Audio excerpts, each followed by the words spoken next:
Hello and welcome back to Krins Commerce Zone. तो दोस्तों आज के सेशन में हम क्वेश्चन नंबर 231 से शुरू करेंगे और कोशिश करेंगे कम से कम 20 क्वेश्चन कवर करने की। इससे पहले वाले वीडियोस में इससे पहले वाले जो क्वेश्चंस हैं वो मैं कवर कर चुका हूं।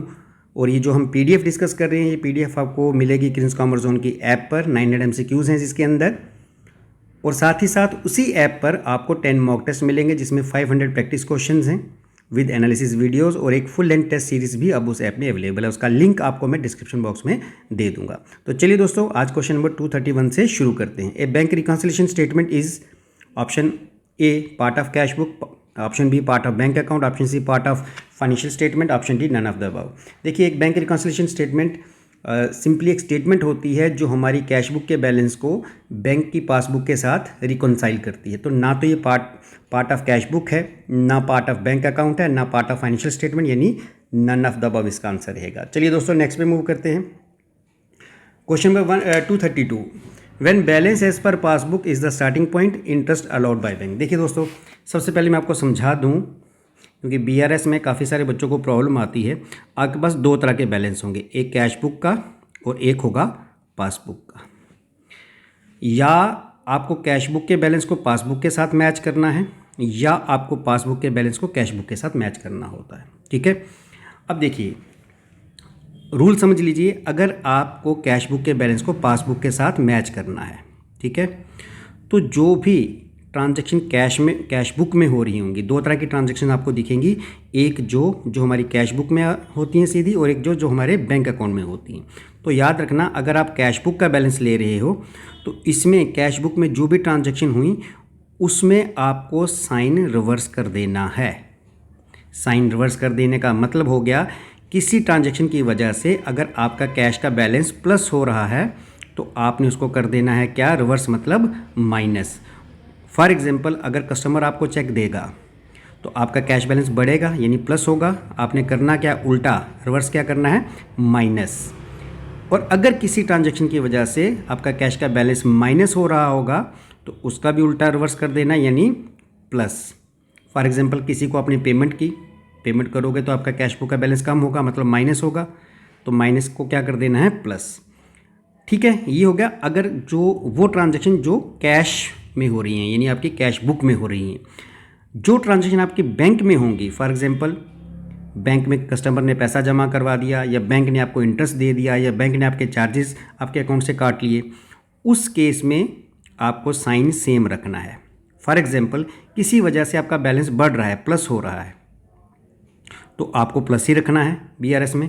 और अगर किसी वजह से आपका बैलेंस माइनस हो रहा है तो माइनस रखना है। किस केस में, अगर वो ट्रांजैक्शन कहाँ हो रही है, हमारे सीधे बैंक अकाउंट में हो रही है। ठीक है, ये तो आ गया कैश बुक से पासबुक की तरफ जाना।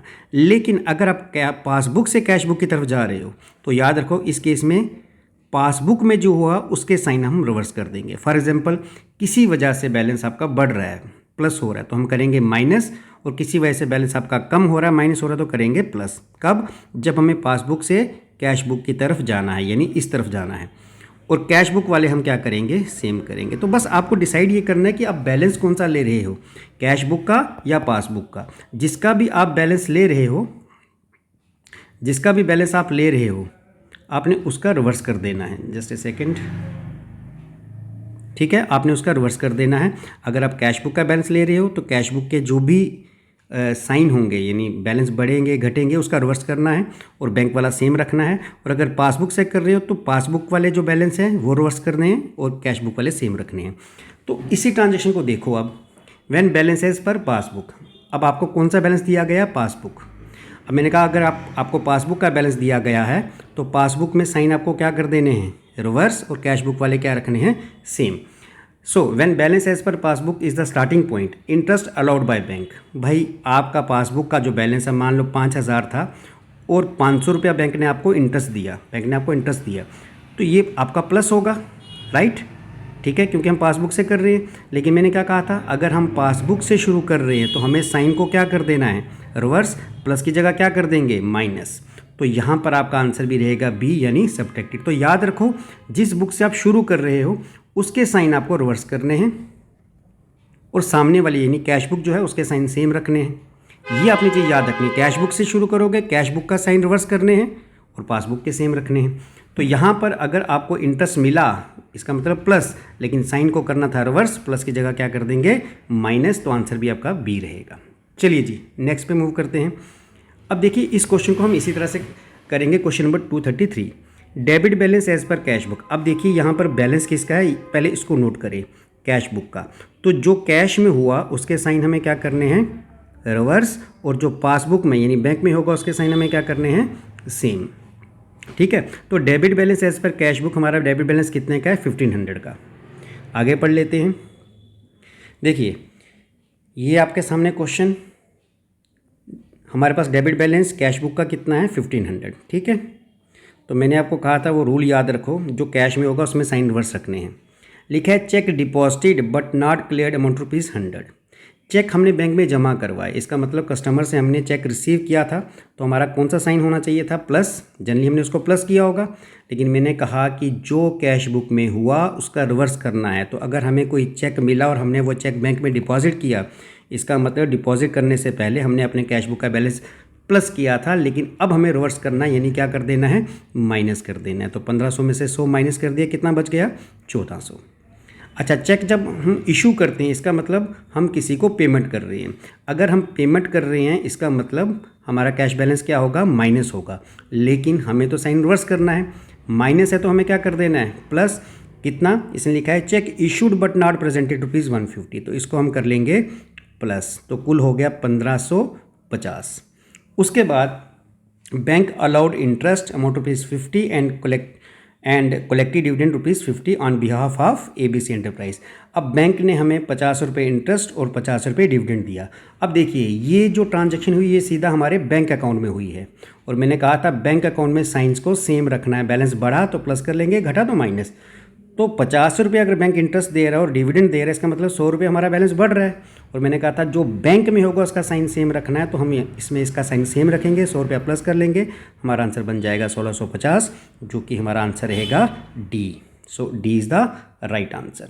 चलिए दोस्तों नेक्स्ट पे मूव करते हैं। क्वेश्चन नंबर 234, देखिए सेम क्वेश्चन आ गया।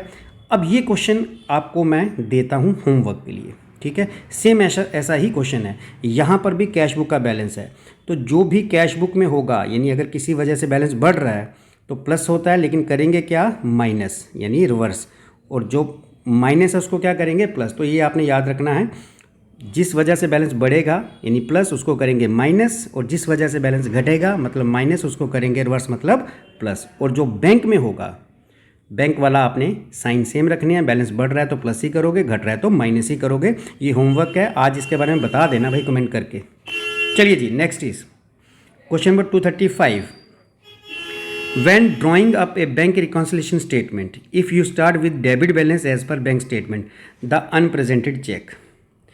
Debit balance as per bank statement, जब हम डेबिट बैलेंस की बात करते हैं तो ये सबसे पहले तो पासबुक का बैलेंस है, ठीक है, और डेबिट बैलेंस का मतलब होता है अनफेवरेबल बैलेंस यानी ओवरड्राफ्ट, ठीक है। तो ये बैलेंस माइनस में है।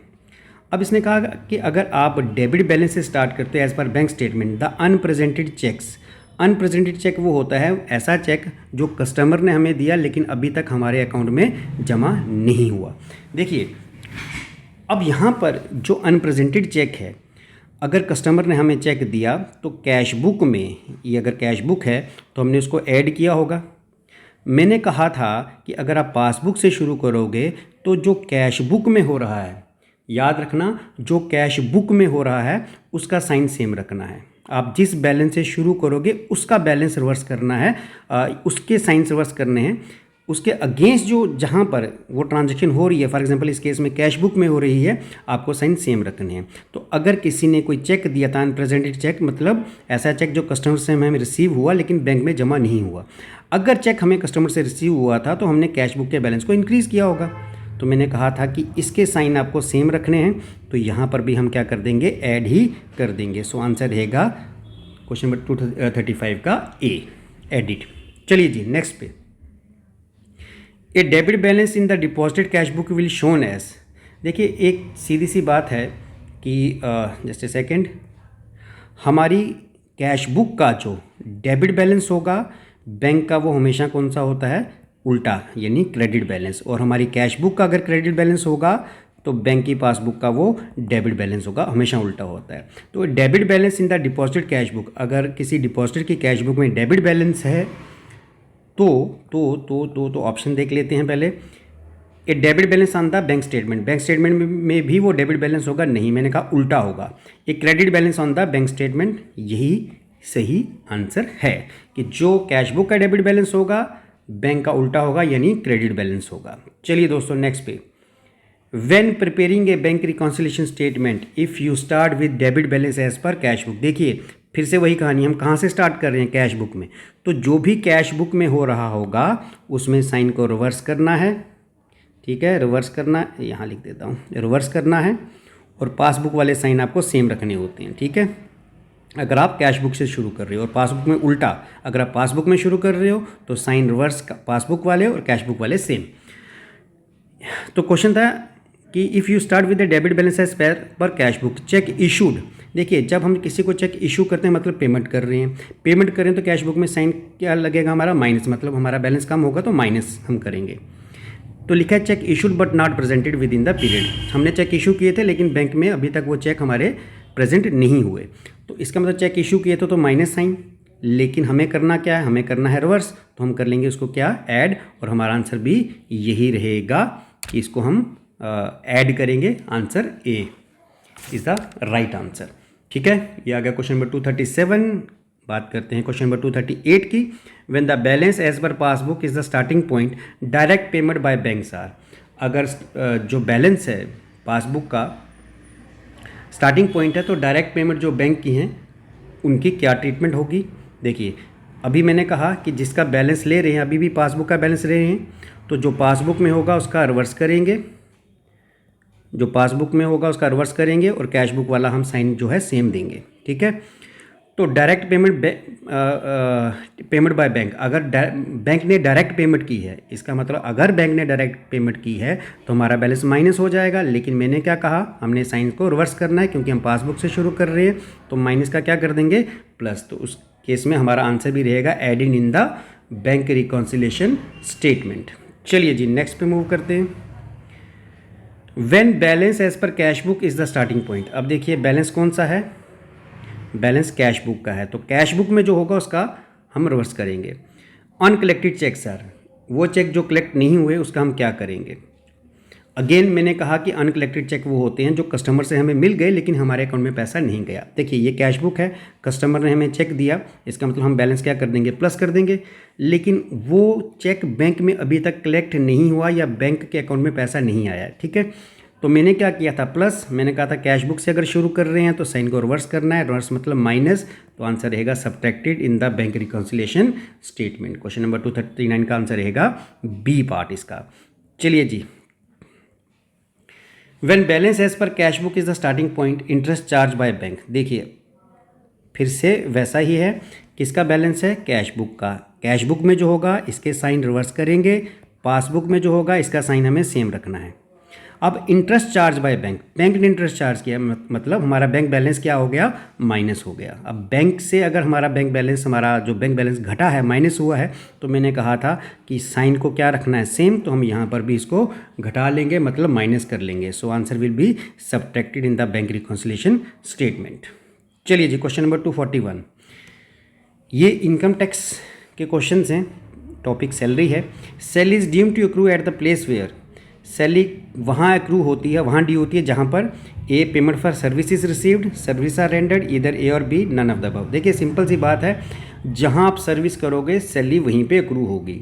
डजेंट मैटर कि आप पेमेंट रिसीव कहाँ कर रहे हो। अगर आप इंडिया में सर्विस कर रहे हो और मान लो आप इंडिया से बाहर चले जाते हो और सैलरी आपको वहाँ मिलती है, लेकिन सर्विस आपने इंडिया में दी है, तो वहीं पर एक्रू होगी जहाँ पर आपने सर्विस की है। डजेंट मैटर कि आपको पेमेंट कहाँ मिली। Question number 242, inclusive definition of salary is given under section 17, answer is B. Section तो आपको याद ही करनी पड़ेंगी। Which of the following allowance are fully exempted. अगर आपने सैलरी टॉपिक पढ़ा है, टैक्स पढ़ा है, तो तभी आपको ये आंसर्स आएंगे। इसमें से कौन सा अलाउंस है, बेनिफिट है जो फुली एग्जेम्प्टेड है, यानी जिसपे हमें टैक्स नहीं देना। A sumptuary allowance granted to high court, supreme court जजेस, allowance paid by UNO, compensatory allowances by जज, ऑल ऑफ द अबव। तो ये सारे अलाउंसेज जो हैं फुली एग्जेम्प्टेड हैं। ये तो आपको तभी आएगा जब आप इनकम टैक्स आपने पढ़ा होगा, उसमें भी टॉपिक आपने सैलरी पढ़ा होगा, उसके अंदर जो अलाउंस हैं 3 तरह के, फुली टैक्सेबल, पार्शियल टैक्सेबल और एग्जेम्प्टेड, अगर वो पढ़े होंगे तब आपको इसका आंसर पता चलेगा। चलिए next, children education allowance is exempted. Children education allowance कितना एग्जेम्प्टेड होता है? तो ये भी अगेन टैक्स का ही क्वेश्चन है। इसका आंसर रहेगा एक बच्चे के लिए 100 rupees per month per child for 2 children only. Next, allowance for transport is exempted up to. जो ट्रांसपोर्ट अलाउंट है वो अलाउंस है वो कितना एग्जेम्प्टेड है? Option A 70% of such allowance, यानी जितना अलाउंस मिल रहा है उसका 70%। ऑप्शन बी 10,000 पर मंथ, यानी साल का 1,20,000। ऑप्शन सी लोअर ऑफ ए और बी। Option D 5,000। तो ट्रांसपोर्ट अलाउंस जो है वो उस अलाउंस का 70% या फिर 10,000 का महीना, इन दोनों में से विच एवर इज लेस, यानी आंसर इसका रहेगा सी लोअर ऑफ ए और बी, यानी 70% और 10,000 को कंपेयर करके जो कम होगा उतना एग्जेम्पशन है या उतना एग्जेम्प्टेड है। चलिए next, to control the cost of production and distribution is the main field of. Cost of production को कंट्रोल करना या डिस्ट्रीब्यूशन कॉस्ट को कंट्रोल करना किसका काम है? वो काम है कॉस्ट अकाउंटिंग का, जिसमें हमें ये सीखा जाता है कि किस तरह से हम अपने बिजनेस प्रोडक्ट की कॉस्ट को कम कर सकते हैं। Patent, copyright and trademarks are, ये कौन से एसेट्स हैं? ये इंटेंजिबल एसेट्स हैं। ऐसे एसेट्स जो हमें दिखाई नहीं देते, जिनको हम छू नहीं सकते, ऐसे एसेट्स को हम इंटेंजिबल एसेट कहते हैं, और ये तीनों वही हैं। Next, according to which of the following concept even the proprietor of the business is treated as creditor to a business. किस कंसेप्ट के अकॉर्डिंग जो प्रोप्राइटर या ओनर है उसको क्रेडिटर मान लिया जाता है?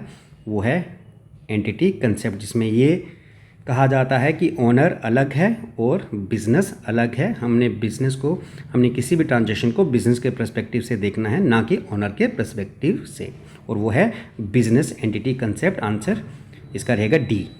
Next is the favourable balance of profit and loss account. Favourable balance मतलब अगर प्रॉफिट है तो उसकी क्या ट्रीटमेंट है। अगर फेवरेबल बैलेंस है प्रॉफिट एंड लॉस अकाउंट का, आप सबको पता है कि बैलेंस शीट में कैपिटल में उसको ऐड कर दिया जाता है, और अनफेवरेबल हो तो माइनस कर दिया जाता है। चलिए दोस्तों, next is loss of good by fire should be credited to. अगर हमारी गुड्स लॉस हो जाती हैं बिकॉज ऑफ फायर, हम किसको क्रेडिट करेंगे? देखिए, अगर इसकी जनरेटिव बनाऊँ तो लॉस बाय फायर को हम कर देंगे डेबिट, और गुड्स हमारी जो लॉस है उसको कर देंगे क्रेडिट। तो हम परचेज अकाउंट को क्रेडिट करेंगे, डेबिट किसको करना अगर क्वेश्चन होता तो लॉस बाय फायर। तो इस केस में आंसर रहेगा डी। तो दोस्तों ये थे आज के MCQs। नेक्स्ट सेशन कल हम करेंगे, कोशिश करेंगे 15 से 20 MCQs कवर करने की, और जैसे मैंने कहा था कि एग्ज़ाम से पहले मैं ये सारे MCQs ख़त्म कर दूंगा। आज के लिए इतना ही। थैंक यू दोस्तों, थैंक यू वेरी मच।